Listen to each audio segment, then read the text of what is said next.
Mogolo Toga. Mister, don't so shoot! Hands on where I can see them!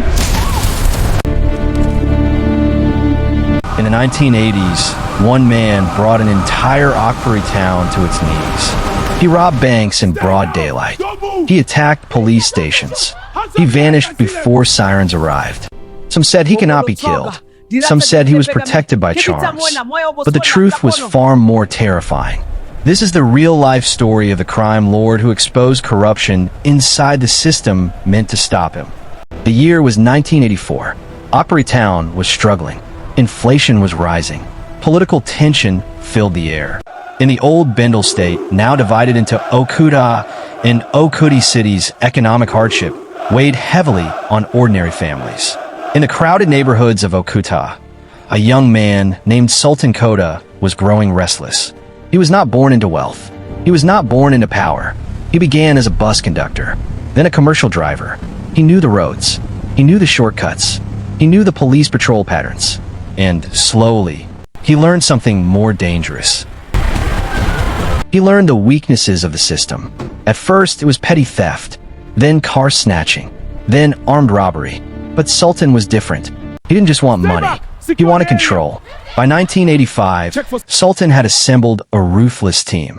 Michael Sharp-Ida, Femi Ogin, Small Doctor, James Idigo, Uesa Terry, and a feared enforcer known only as Zed. They operated with military precision. They studied bank schedules. They mapped police response times.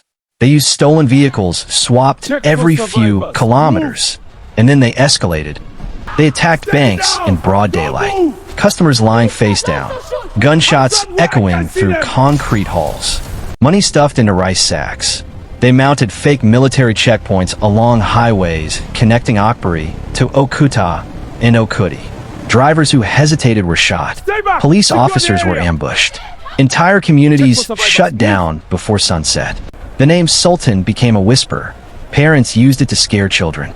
Sleep, or Sultan will come. As months passed, something strange happened. He was never caught. Police raids failed. Roadblocks missed by minutes. Informants disappeared. Rumors exploded across markets and beer parlors. He could disappear into thin air. Bullets could not penetrate his skin. He had spiritual protection.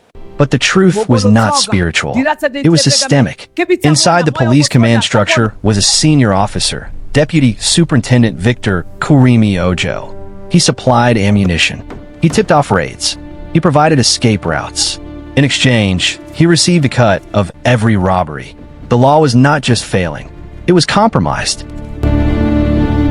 By late 1986, newspapers across Akbari town carried his crimes almost daily. Citizens were furious. Confidence in law enforcement collapsed. At the highest level of government, the embarrassment was too great to ignore. Then military leader Adamu Ibrahim reportedly demanded answers from security chiefs. The order was clear. Find him. End it. A special tactical unit was assembled. Not local officers. Outsiders. Men with no connections to Akbari. December 3rd, 1986. 2:17 a.m. A quiet residential compound in Akbari. A tip-off had come from a source desperate enough to risk death. Officers surrounded the building silently. Inside, Dalton Koda was asleep beside his girlfriend. Then, a crash. Door shattered.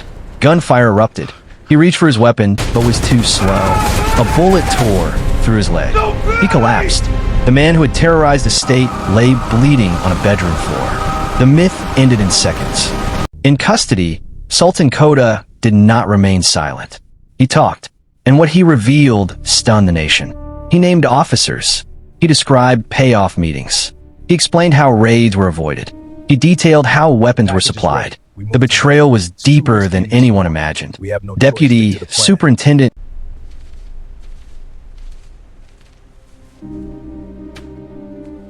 Victor Kurim was arrested. The headlines shifted. It was no longer just about a criminal. It was about corruption at the core. The courtroom was packed. Journalists, families of victims, police officials. Sultan Koda appeared thinner, quieter. The swagger was gone. Charges included armed robbery, murder, conspiracy, illegal possession of firearms. His associates were tried alongside him. The evidence was overwhelming. Victim testimonies were emotional. Ballistics reports matched weapons. And perhaps most damning, police officers confirmed internal corruption. The public watched every detail. It was more than a trial. It was a reckoning. March 29th, 1987. At Oko prison in Akpari, dawn, a firing squad assembled. Sultan Koda stood supported, his injured leg heavily bandaged. No chance, no defiance, only silence. Gunshots rang out. And just like that, the most feared man in Akpari was gone. His corrupt protector was also sentenced. Stop this now! Several officers were dismissed, but the scars remained. This was not just the story of a criminal. It was the story of economic desperation, institutionnelle corruption, public fear, and the fragility of trust. When systems break, monsters rise. But when truth is exposed, even myths fall.